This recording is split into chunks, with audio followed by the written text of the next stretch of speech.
this issue, but the companies work in a tyrannical way by definition. A person gives instructions to the person beneath. And that's just the way it works. If a person works in Novell, he has to do what the manager tells him, and the manager, it all has to do with strategy, funding, etc., etc. At Novell, for example, I can tell you that Microsoft paid them a lot of money. They got them a lot of clients, but they wanted something back. So they wanted some things like support for all of XML. They wanted some things to do with all kinds of strategies which are beneficial to Microsoft. And this means that the managers will cascade down and pass around instructions which are going to involve and to yield some things which are beneficial to Microsoft. That's a fact, and it's demonstrable. I can show you lots of things that they do which are beneficial, because this is what's true for them to do. This is what's good from a management point of view. If they receive a lot of they receive at first 200 and something, 100 million, and then they received an additional 100 million. Okay, so right. So there you have this interests, the money and the interests kind of getting into bad in a sort of a bad way. And even good developers will inevitably do something which they think will be good. Maybe they'll find a way to justify what they do, but it's not so beneficial to the parties. And you're right. But my point is that that's one thing that happened at Novell. That's one thing that happened at Novell, and I don't think any of us would disagree with the criticism towards Novell and their relationship with Microsoft. I think it sucks as well. But also, what I'm saying is that is one component. But also, for example, the work that happened inside Novell when they acquired Ximian, a lot of the work that happened there was really good. And I think that it was good for the SUSE project when they got acquired by Novell. I think OpenSUSE is doing great today, as one such example. So basically what I'm saying is there is completely fair and reasonable areas in which we should be critical. But there are also other things that happen that are not so bad as well. Just speaking personally, Novell, if it wasn't for Novell, Lug Radio Live, which is something that was dear to my heart many years ago, the podcast that we used to do, Lug Radio Live, the second one probably wouldn't have happened because Novell helped us significantly in terms of funding that event.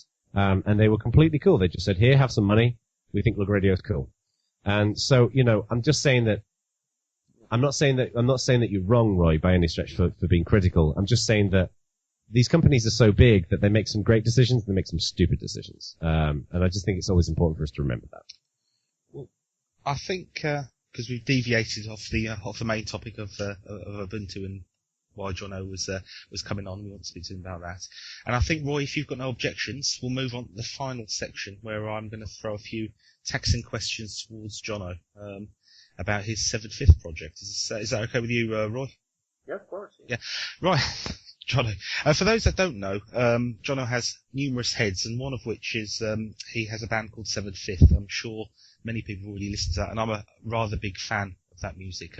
My favourite track comes from his Denied by Rain album, and it's called Beating Heart.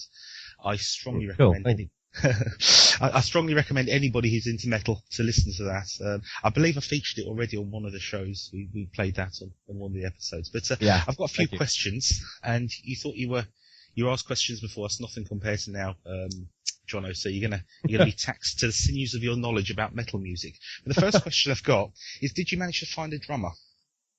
We did. Yeah, we just auditioned a guy last weekend. So we've been a 4-piece for just under a year now. And our previous drummer, Ben Gibbs, decided to move on to Pastures New, and it's all amicable.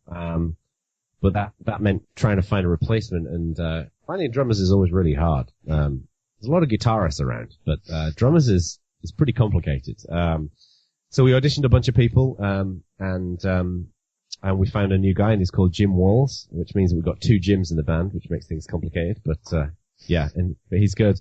So the heat's on now, because we've got a really pretty cool show coming up with a band called Dublin Death Patrol in San Francisco in June, and Jim's got to learn all the material for that show. So, but progress begins this week. Before I just very quickly ask you about your future project with 7/5, I've got a quick question about the title, 7/5. Has that got any meaning or any reason why it was called that?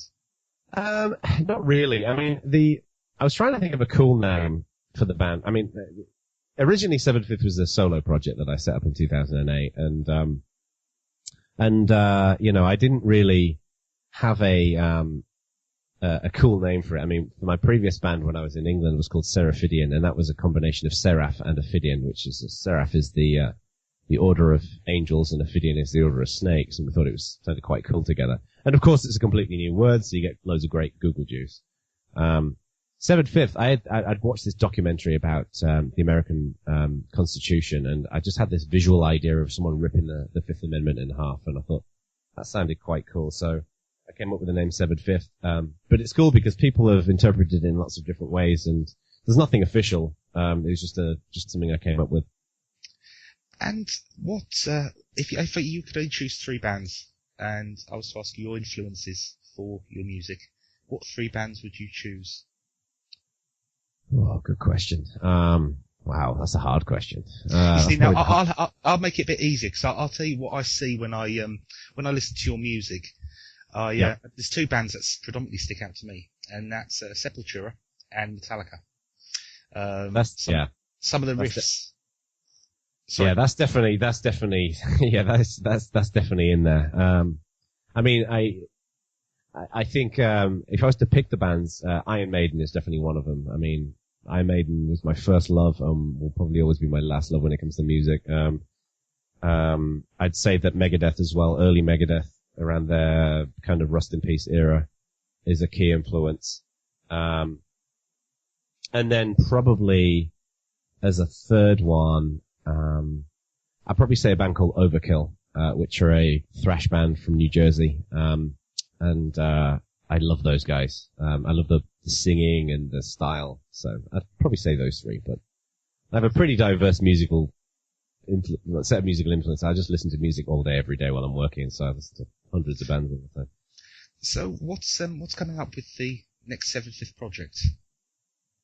So basically what we're doing is, the goal of 7/5 is to produce some rockin' music, but then to also try and change how the music industry works by providing a new way of doing things. And it's been a bit of a roller coaster so far. It's been really interesting. It's been a real learning experience.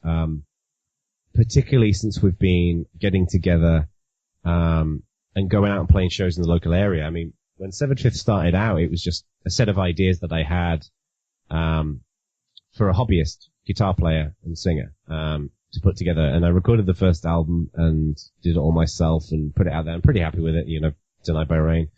But now it's about getting out there and playing shows and being providing a great live performance as well.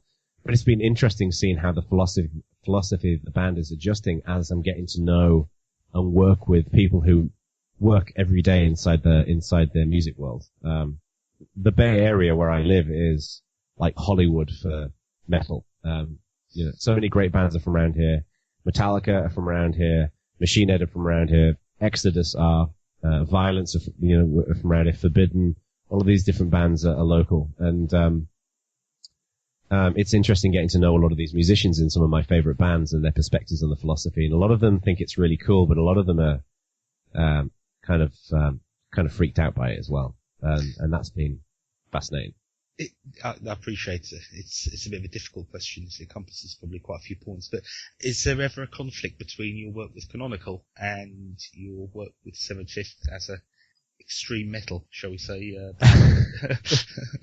Not really. I mean, I'm kind of weird in this regard because and I fully appreciate if no one sees my perspective here, but I've always been of the view that in your professional career, you should never be afraid to be who you are. And I have a repugnancy towards wearing a suit, and the reason for that is because I'm not the kind of person who wears a suit. I wear, t-shirts and jeans, and it's who I am. And it's just one tiny example of, I think it's always important to go out there and be yourself in your career. The very first Ubuntu Developer Summit that I went to, I'd been at Canonical for about a month.